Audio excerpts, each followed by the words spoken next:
Yeah, Colleen, Ellen, we are inside this Bayview Terrace complex where this helicopter crash happened. As you can see, we're right in front of the police tape, and about one street down is where that helicopter came down. This is Patty Fabian. Patty, you were home and actually ran over when you heard this whole thing happen. Yes, I did.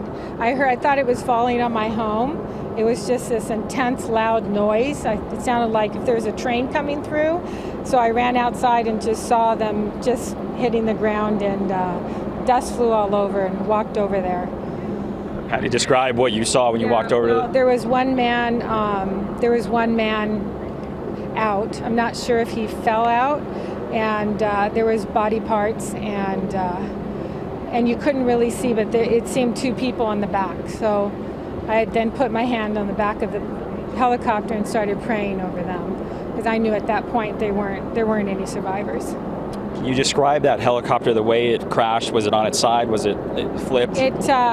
No, it went right into the front of the house, so it actually landed straight in, but the impact caused it to be so smashed, so severe that you really couldn't tell. You couldn't tell the door or the tail, or there was different parts of it throughout the neighborhood.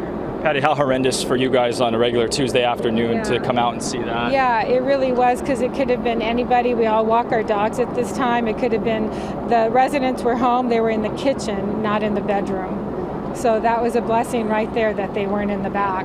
So you know the people in the home, and they weren't hurt? They weren't hurt, but obviously you can imagine the sound of it all was just so horrific.